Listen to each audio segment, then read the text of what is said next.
Some people are going to be like, oh, what, people just can't say, they always have to say it. No, I'm not saying that you always have to say yes. And I'm not saying that you can't refuse a dance. What I am saying is that there is a way to do it. And sometimes I feel like if you never give somebody the opportunity, that is to me, a little like, wow. Like all these years and you have never given me a chance to prove myself. It'd be different if like we danced and then you never wanted to dance with me again. But to never have given me an opportunity, that's a little bit different. Yeah. Hey, Derek, what do you got there? It's my Tango Black Book. What the heck? Yeah. I have a list of names of people that I refuse to this day to dance with. I'm just kidding. But yes, welcome back. Thank you for tuning in. And we are going to talk about the Tango Black Book on this episode.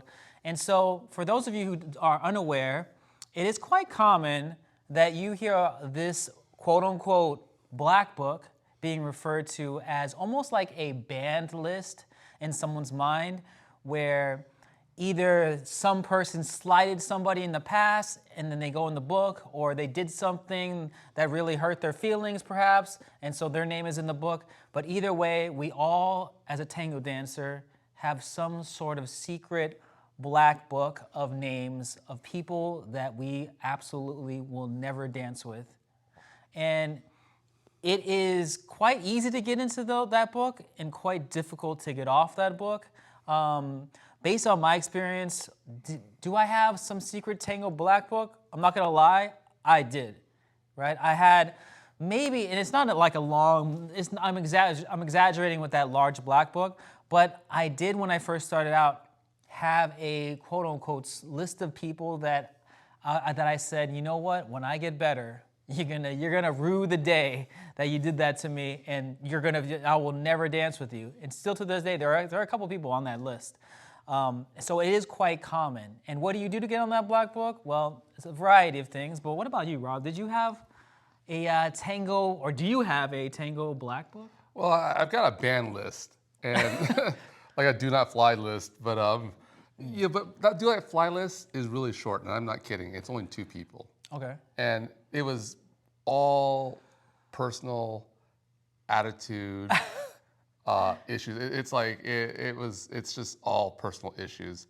And it's legitimately bad. I mean, I'm talking about like drinking in my car.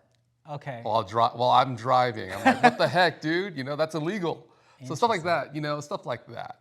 Or putting me on blast on the internet for like no apparent reason. Okay. Wow, you have some legitimate reasons compared to mine. Mine seems so petty now compared to yours. Yeah. So those are the 2 issues. But Okay. but besides that, like no, I really don't. Like you don't have those people when you first started out, and they just never gave you the time of the day. You tried to cabeceo them, and they never gave you even one shot. And for years and years, they never danced with you. And then finally, as you got more of a name, as you got better, now they start to try to cabeceo you, and you're like, no, because you didn't want me then, and no. Not really, because I guess I don't actively do it, or I don't actively think about it. Like it's not a conscious thing? No, it's not. It might be subconscious. I don't know, but I mean, there's always a possibility for like some evil subconscious thing to come out. I got that. No, I've got that Dr. Jekyll, Mr. Hyde thing going. You never know. It's like little panda me's, like all the evil and shit. But no, it's not like I actively think about it. But there are people who have, like, let's say, slighted me in the past, or not. And there are people now who probably just don't dance with me, and I just go, okay, we're just not compatible, and that's it. It's not like I go, I'm never gonna dance with them. It's just like, hey, they don't want to dance with me. That's fine. We're just not compatible. I'm gonna admit I'm so petty that I remember early on, and like I think I was about a year and a half in this. And we were at this Milonga, I was DJing, and it was just me and this person that's on my black book at the time. And so there's nobody there. I'm playing some music, and it's just us 2. And I still refuse to dance with that person because they slighted me so much when I was a beginner. Yeah, okay, I can see that. But I mean, I guess for me, it wasn't like, I don't have a black book per se, but I have like kind of like I would say moments of embarrassment and moments of shame. Yeah. And maybe one person that really broke Tana with me, and that really. But I came back, and it wasn't like I didn't dance with them. It was just more I didn't dance with them because I was embarrassed. Right. There was no aggression, and I'm like It was more I'm embarrassed. I need to be at a certain level to even attempt that again. Let's just make this be clear, because I know there's going to be some people that are watching this and going to be like, well, Derek, that's really petty. Just because they rejected you or refused you 1 or 2 times, now they're in your quote unquote black book. No, let's make this clear. It's not just 1 or 2 times. It is an obvious no, and then for countless and countless of milongas that I go to, never looking my way, never acknowledging my existence, looking at me like I don't even exist, looking at me like I'm a ghost, looking at me like, looking down on me like, no, not in my lifetime. Look, that is clearly different than just simply look the other way or no thank you, right? So some people are going to be like, oh, people just can't sit, they always have to say it. No, I'm not saying that you always have to say yes, and I'm not saying that you can't refuse a dance. What I am saying is that there is a way to do it, and sometimes I feel like if you never give somebody the opportunity, that is to me, a little like, wow. Like all these years and you have never given me a chance to prove myself. It'd be different if like we danced and then you never wanted to dance with me again. But to never have given me an opportunity, that's a little bit different. Yeah, no, that's true. And I've felt that kind of a sting, but I felt that sting in a different way. In that there are people who used to dance with me, and then like now it's almost like I'm invisible to them, and I'm like, all right, I guess can't be bothered to say hi, but then after that I just think, well, we were just not compatible. I'm like, oh well, whatever. And and I've told you about some of these people, and you're just like, oh well, they're picky. I'm like, yeah, I guess they're picky. That's fine, I will self-admit that through the years, there were some people that I used to dance with and haven't danced with in quite some time. And maybe to those people that are like that, they're going to be like, well, man, Derek just never danced with me anymore. I find it becomes more and more challenging to expand my dance card as I have more experience in tango. Because I go to a milonga, there are people that message me, say, you're going tonight, right? And so I feel, and I love dancing with those people, so I'm gonna dance with those people. And then you already know by the time I get there late. And so there's not a lot of open tandas to dance with people that I haven't danced with in a long time. And so it's a difficult high wire balancing act trying to make everyone satisfied. And people are gonna be like, well, you just can't satisfy everyone, and that's true. The sad reality is that I end up not dancing with some people for a very extended period of time. And that's not, in their mind, they'll be like, well, he must hate dancing with me. Not really, it's just that I don't know, I just haven't gotten to that. Yeah, I've ran into that before, but I think there's a difference because you still say hello to these people, Right. You still greet them. Right. If we're all going out for lunch, we all go out to lunch together. Right, exactly. So that's very, very different. But like there are some people who just like, they'll look at me and they're like, they can't even be bothered. Like I'm gonna dance with that person. Like sometimes it feels like they're making a beeline away from me. It's like, do I smell? That's the thing. I think I get that rejection hurts, let's just be honest. Rejection flat out hurts no matter how you do it. But I do feel that there are less painful ways of rejecting some people. And just the way that I've seen some people reject, like the way that the way they just look away or look in disgust, like this like kind of thing, like you're so beneath me, why would you even look my direction kind of thing? Yeah. That is something that's kind of appalling and that I've seen quite often actually. So here's the question. What if you're misreading that? Or what's like, you're misreading the subcontext or whatever? I mean, is that a possibility? I guess it's a possibility that they're unaware of how they look when they're doing that thing. Yeah, because like, what if someone just says RBF? And you're just like, such a snobby person, It's true, that's true. I mean, there are some wonderful people out there that do have the resting, Yeah. Yes.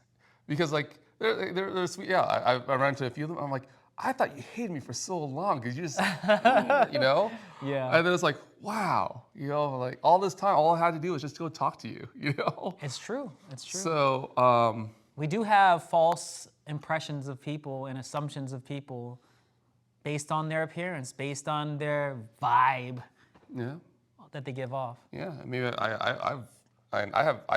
I know there are times that I've given off the weird vibe, you know, because I do weird things all the time, you know. And sometimes it's just because I've hung out I've had a lot of experience in weird cultures, you know, like the anime culture is weird, for example, you know, and some of those things rubbed off on me.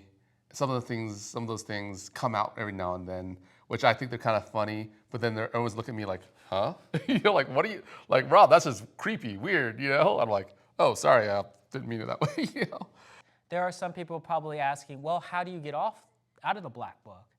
And I do think that there are people that have gone off my black book. I think it comes in a couple of variety of factors. One is that you have to initiate, and two, I think the person, I have to be in a good mood. You know, I have to be on a very forgiving, kind of like positive mood.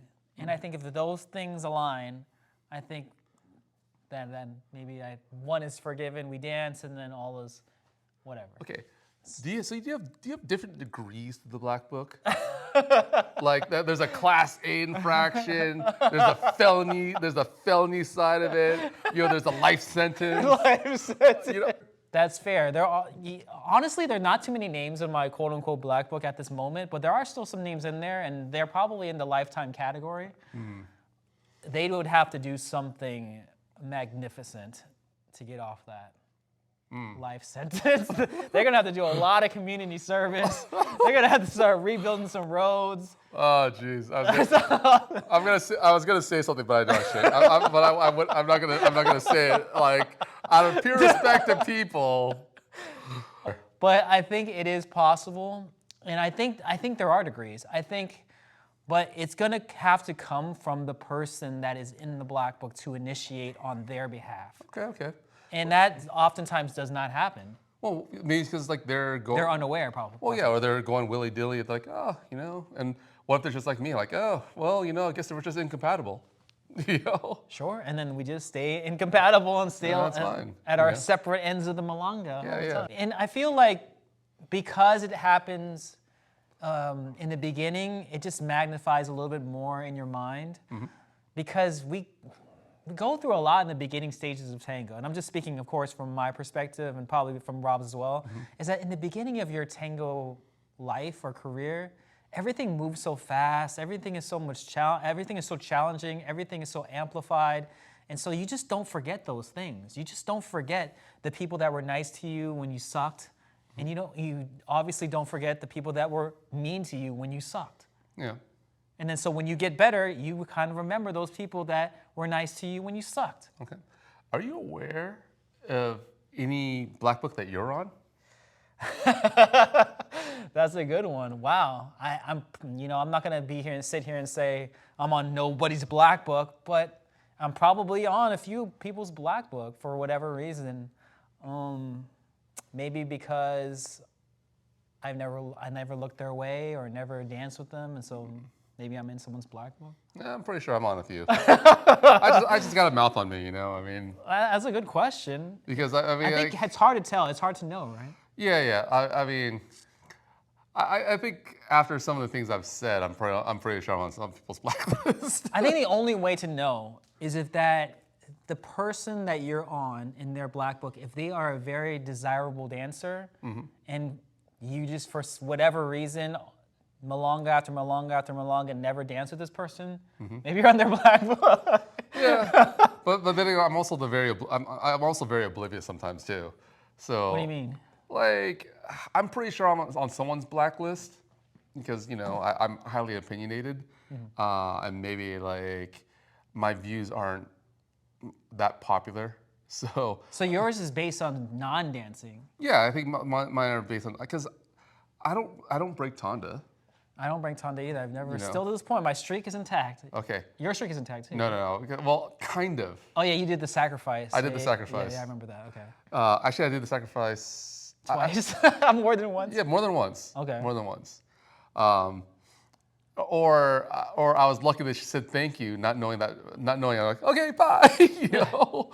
Okay. But Still pretty good. yeah. But I don't think I really piss too many people off No. dance-wise. But I'm pretty sure I pissed off more than a few people just from my strong opinions. Sure. And so I get that. I'm But pretty does that tie in with the dancing? I never think, oh, this person supports that thing, and I don't want to dance with that person because they support that thing. Hey, you'd be amazed. Honestly, that never runs through my mind. Oh no, you'd be amazed because Really? like I mean, only if it's personal. Like if that person has a personal thing with a close friend of mine, then okay, I'm like if someone has a beef with Rob, then obviously I'm gonna side with you. Yeah. And As an organizer, there's a few stances I made that were not popular, and I'm pretty sure I got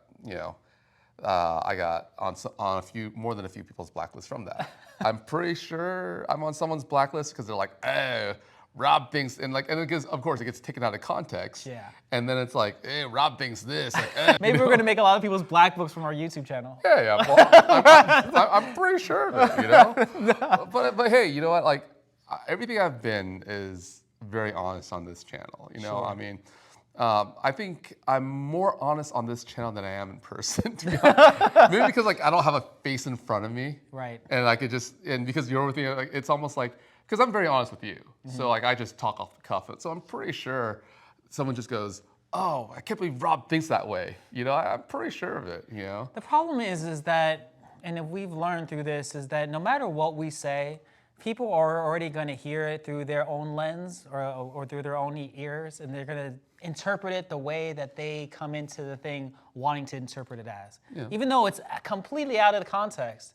And that's the sad, unfortunate reality of doing something like this on this platform, is that no matter how honest we are, and no matter how truthful we're saying it from our perspective and how we feel, for some people, that's just not good enough. Yeah. Because it goes against their agenda. Their agenda, yeah. The agenda.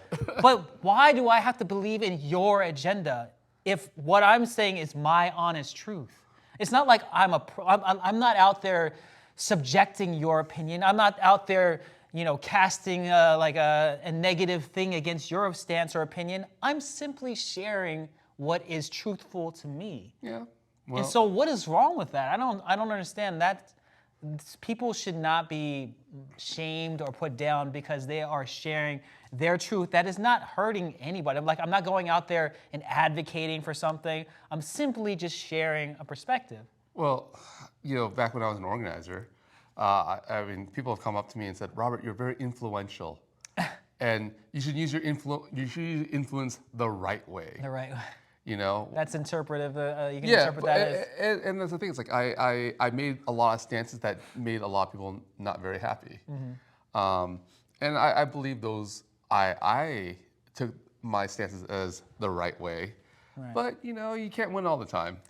Yeah, we can say 99 positive things, and then the one negative thing is going to be the one thing that's scrutinized and highlighted and dissected. Yeah. And so. But I guess at the end of the day, I mean, if I'm on someone's blacklist, I'm on someone's blacklist. It's not a big deal to me. Right. Well, yeah. Let us know if you have a black book and how long that list is in your black book. We would like to know, because it is quite common. To have this kind of secretive black book that's rarely talked about, that's kind of you hold dearly to yourself and don't share.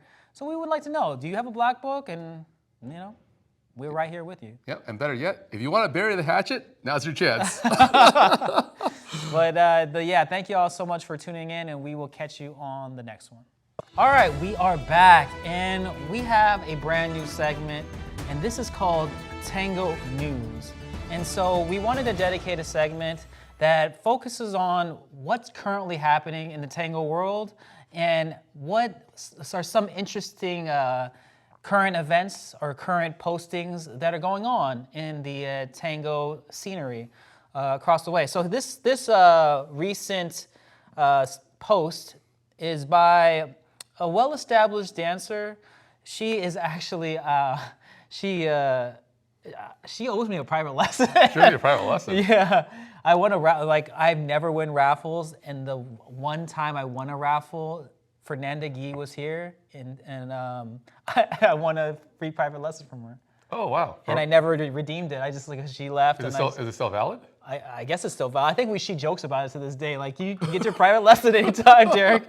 Well, that's funny. But this post is from a very well-known, established dancer, Fernanda Guy, and she posted this a couple days ago, and it goes like this: "How can we bring more people to tango? Question mark.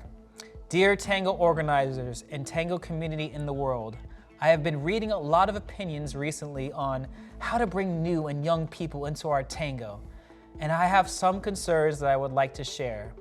I am referring to the idea that we should make tango more fun, party-like, and create an atmosphere of dance club in order to attract new dancers. Tango is not like that. It is a dance with deep meaning. The music is nostalgic. The dynamic of the dance is almost like floating in space. It is meant to make you experience very intimate moments in the space of the embrace. When we dance close together, our upper bodies touching each other more than in any other dance for 3 or 4 songs of 4 to 5 minutes each. So this idea of a fun and happy party feeling isn't exactly what we experience in a milonga, at least at the beginning. With time, we discover the fun of intimacy, with no expectations of moving together with another, of an interaction that is subtle and deep. But for newcomers, this takes time to be appreciated, and the solution is not to replace this feeling with another, easier to achieve, just to have something, because gaining new dancers will be worthless if in the process we end up losing the tango." Fernanda Guy. Yeah, this is a tough one because I have many thoughts on this. First, I would say that I agree with her that we shouldn't make it this super party, fun, party atmosphere. You're the one who said we need more fun. We need more fun, right? Yeah. We need more fun, but like there's a difference between fun and there's a difference between there's salsa fun and there's tango fun. Okay. You know, I think if anything, we need to be more supportive. You know, where I think it's very easy for people to get lost in the crowd of other people who appear to be having fun. Maybe there's more people out there. I don't know if you're like me, but I never was really gravitated towards the really feel-good songs. I do enjoy listening to them, but you know those moments where you have the headphones on and you're listening to music by yourself and no one else can hear what you're listening to? Mm-hmm. I'm usually listening to like those sappy, deep, like songs that are about life or about like regrets or like Dear Mama? Yeah, exactly, right?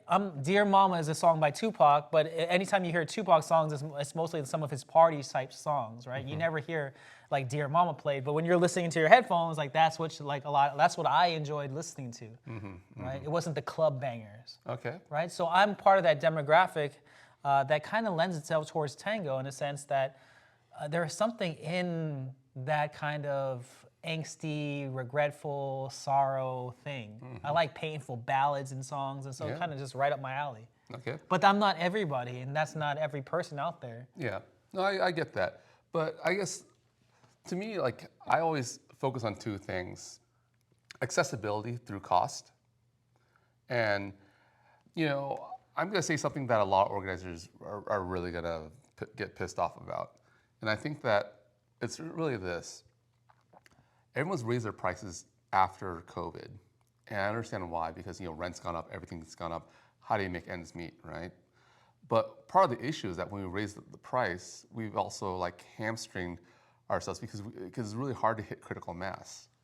You know, meaning that like when's the last time, you know, back then, like a good milonga had Like 100 plus. 150 plus, more like. You No, know? 100 plus. Okay. 150, you're less hitting it out of the park. Well, I was hitting like 160 like But all the time. that was not common. That was really, you're hoping for 100 plus. Okay. Triple okay. digits. Okay.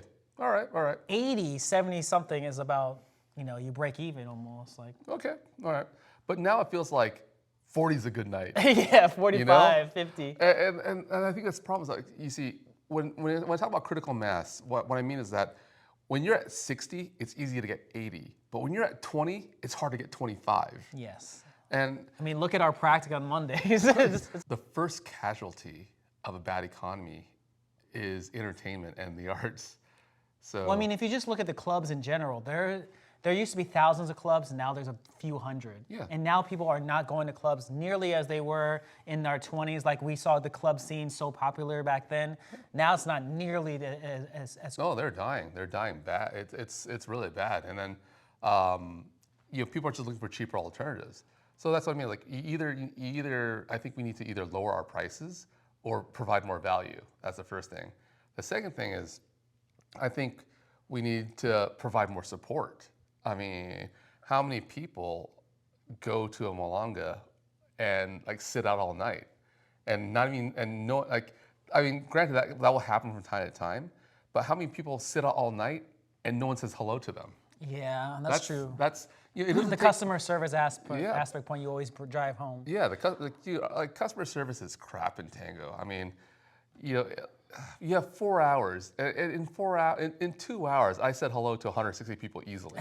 In 2 hours, not a problem. But I don't think that's Fernando's point here. Fernando's point is that there is a segment of population that enjoy that internal struggle, meaning type thing. Yeah, no, and I think there are more people like us that enjoy that. It's just that how do you market to those people and not market to the woo? Yeah. No, I hear you.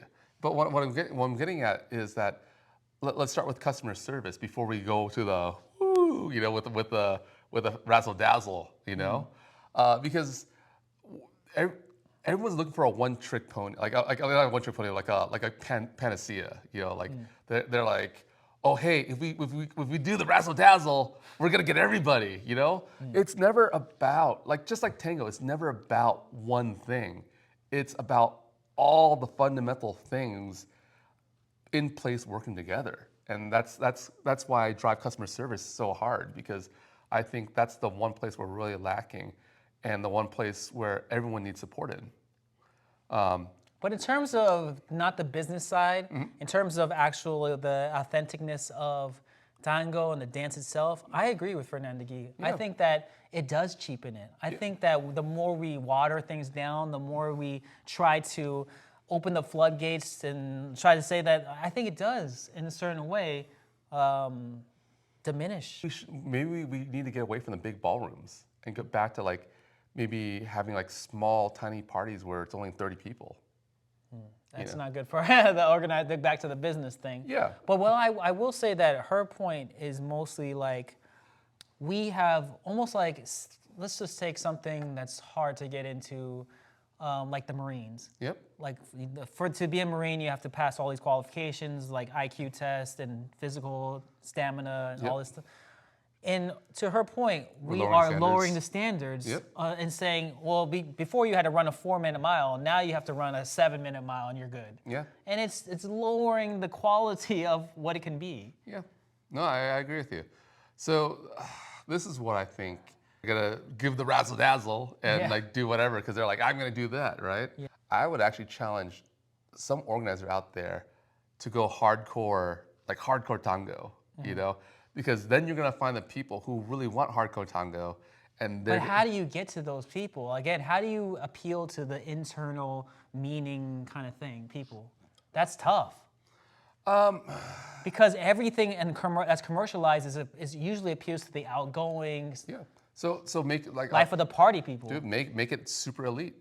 What do you mean? Well, the whole thing is have an invite-only Malanga where it's like. No, but how do you broadcast it out to the bigger public that don't go to the Malangas, that don't know what tango is? That's for the teachers. No, but that's what her point is. Yeah. Well, right now, look, the teachers are trying to appeal to the, let's party, that, but that's not the traditional tango people come from. usually? I would use I would use the whole funnel effect, or like what I kind of envision as you've got, like you said, you've got the Parks and Recs, you've got your league, you've got your semi-pro, you got your pro, right? And like ultimately you want to start filtering people through that. I mean, so let the razzle dazzle people do the Parks and Rec, and then work with them so that then you pull people out of that who are ready for league, then pull people out of that who are ready for like semi-pro, and pull people out of that who are ready for pro, and then you kind of have. I mean, I hate to say it, it's almost like you have to kind of segregate a bit. I mean, to be fair, I think most tango people say that they want more dancers, but they kind of like secretly like the underground vibe thing. I think we've talked about it a little bit. But and I think it's easy to get that through segregation. No, because I think as you get better,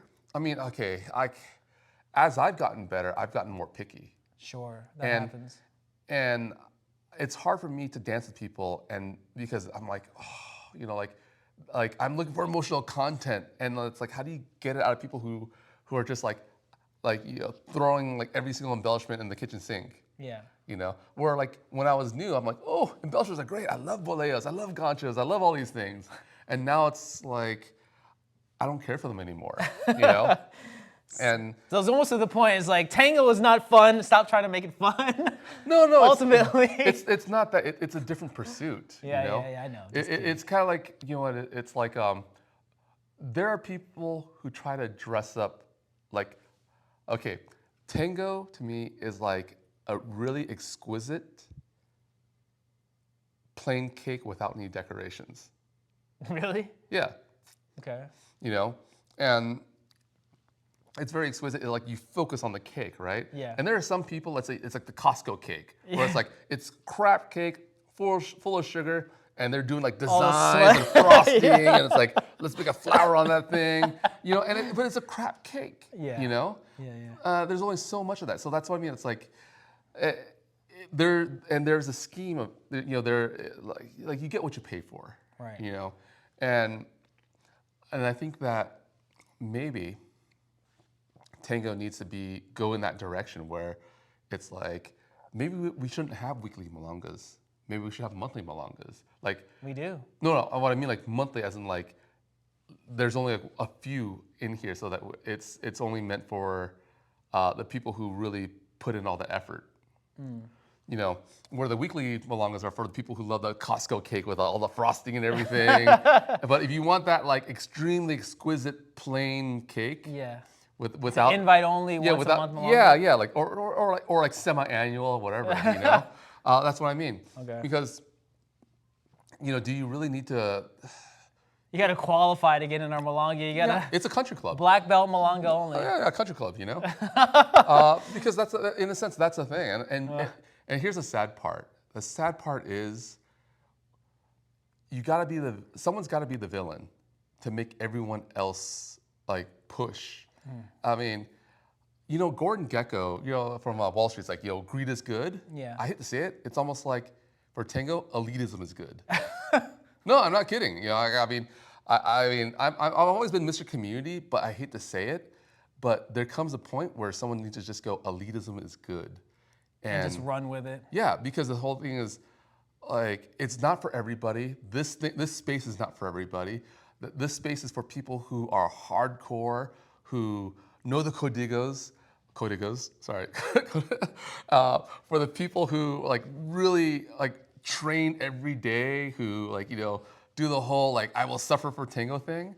Maybe that's the thing. It's almost like you have to prove yourself to tango rather than, oh, tango's a social dance. It means dance with everybody. Maybe we need to get away from that, because I think the myth of social dancing, social dancing means dancing with everybody, has done more damage to tango than anything. Well, all right then. We'll let that sink in, and thank y'all for tuning in to our first segment of Tango News. And let us know what you think about it. Thank y'all so much for watching, and we'll catch you on the next one. Thank you for watching this episode of Left Foot, Right Foot. And thank you for all of the subscribers who helped us reach 500. We're now YouTube partners, And our next goal will be 1,000. Yeah, it means a lot to us because I know we're very fortunate to reach 500 so fast and to become YouTube partners so fast. We really have all of you to thank, and we're looking forward to making more content for you and to hitting that 1,000 subscriber mark as soon as possible. Thank you all so much. Thank you.